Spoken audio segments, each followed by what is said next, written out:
When you hike alone in the woods, there's always that moment when you consider turning back. When you realize you haven't seen another soul for days and the trees seem to be closing in around you, you tell yourself it's nonsense.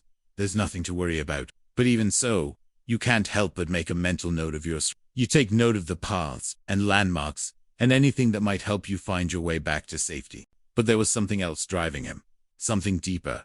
A need for isolation so profound that it defied reason. He was a seasoned explorer with a deep understanding of the wilderness. He wasn't new to camping and hiking. He knew how to navigate the wild. But despite his expertise, he vanished into the dense foliage of Olympic National Park and was never seen again. A team of wildlife biologists was working in the forest. They were deep in the wilderness studying elk migration patterns near Cat Creek. Their mission was focused, their steps purposeful. The fire pit showed no ash, only stones arranged in a perfect spiral. His bones appeared to have aged 30 years, despite only being gone for one. The biologists had placed motion-triggered trail cams to track nocturnal activity. One of those cameras captured something strange on the night before the discovery. At 2:42 a.m., the footage showed the area where the tent would be found. There was a flicker, something tall, hunched, and almost translucent, moved across the frame. Not an elk, not a bear. The figure had elongated limbs, and the camera glitched just as it turned toward the lens. Experts reviewed the video, no definitive answers. The National Park Service released a basic report, confirming the discovery of remains, but they refused to release the trail cam footage. Internal memos leaked to Reddit spoke of phenomena inconsistent with known biological life. Michael's family held a small memorial. His sister said during a local interview, "Whatever happened to him out there, I don't think it was natural. He didn't just get lost. Something wanted him to be found. Something wanted me to find him. Whatever it was, it waited until now." His wristwatch had stopped at exactly 3:17 a.m., but the battery had enough power to run for months longer. Or are we simply witnessing a tragic case of survival gone wrong? Let us know your thoughts. And remember, in the heart of the wilderness, nature's silence can be deafening. Stay safe when exploring the great outdoors and always carry a means of communication. If you enjoyed this video, check out our channel where you can learn more about similar mysteries. Thanks for watching. His boots were placed neatly beside a tree with not a single scuff. Most disturbing of all was what lay beneath a pile of brush just 20 feet away.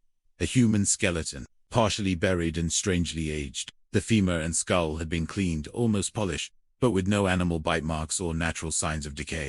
The official report simply stated that Michael's remains had been found, but unofficially, searchers whispered, Olympic swallowed him. As they followed a herd trail toward a marshy area near an overgrown beaver dam, little did they know that they were about to stumble upon something that would shatter the tranquility of the forest and reopen wounds of a case that had gone cold. Michael disappeared into the forest like a ghost, becoming one with the ancient trees and damp undergrowth. Days passed. No one saw him. An area no one had been through during the search. A faded yellow tent, barely visible beneath layers of moss and branches, as if camouflaged by nature itself. It was a simple structure, a nylon shelter designed for solace and protection from the elements. But now, it was a symbol of mystery, a tangible link to the missing man. The discovery sent ripples of excitement and apprehension through the tight-knit community of searchers and loved ones. Could this be the breakthrough they had been hoping for? Could the tent hold clues to Michael's whereabouts? With bated breath, they awaited updates, clinging to the hope that after a year of uncertainty, they might finally get closer to understanding what had transpired in the heart of the Olympic wilderness. Helicopters buzzed overhead, their rotors beating the air with urgency. Canine units scoured the forest floor, their keen noses detecting every scent, hoping to catch a whiff of his presence. Volunteers canvassed the area, their voices echoing in the stillness, calling out his name as if willing him to respond. Yet the forest remained silent, its secrets closely guarded. His car was still there, untouched, bearing silent witness to his vanishing act. The searchers found no signs of a struggle, no indication of his whereabouts, no clues to piece together the puzzle of his disappearance. It was as if the earth had swallowed him whole. But in the grand tapestry of the wild, these moments are a commonplace. The last coordinates placing him at an elevation of 4,680 feet. This was a notoriously difficult terrain, off-trail and shrouded in mystery. It was an area known to be treacherous, a place where the boundaries of the wild become blurred. And as the search continued without any concrete leads, theories began to emerge. Some whispered of wild animals, their presence a lurking threat in the dense undergrowth. Others spoke of the harsh terrain, suggesting that Michael might have fallen victim to the unforgiving landscape. There were even murmurs of foul play, though such notions seemed distant and unlikely in that secluded spot. But as days turned into weeks and weeks into months, the reality of his disappearance settled upon them. The forest had claimed another soul, and the truth of his fate remained elusive, hidden in the labyrinthine depths of the wilderness. People disappear in the vastness of nature all the time. It happens in remote corners of the world, places where connectivity is a luxury and survival a test of resilience.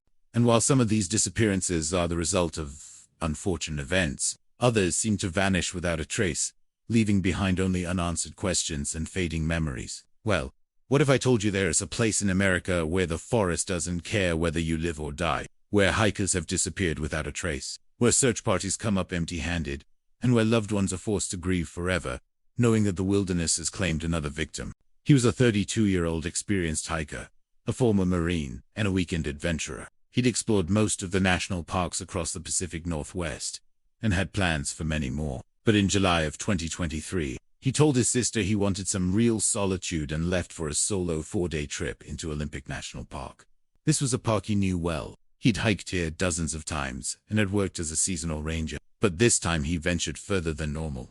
He drove 2.5 hours west from his home in Port Angeles to the Deer Park. He parked his car and set off toward the rugged wilderness, leaving behind only a faint whisper of his passing. Michael Redfield wasn't the kind of man who disappeared. He packed light, tent, camera, GPS, journal, and food, enough to sustain him for a few days. But what makes Michael's story different is that he was no ordinary man. When he didn't return on the scheduled day, rangers initiated a search within 24 hours. The GPS tracking from his smartwatch went dead near the Cat Creek Meadows area. Then in August 2024, a full year later, something changed. They found it by accident. Inside the tent, everything had decayed unnaturally, except for Michael's journal. It was found half-burned, the final pages waterlogged, hinting at something sinister. DNA tests confirmed it was Michael, but the forensic team was puzzled. And then the footage emerged. Could this really be the site of a paranormal event? Is there truly a creature lurking in the forests of Olympic National Park?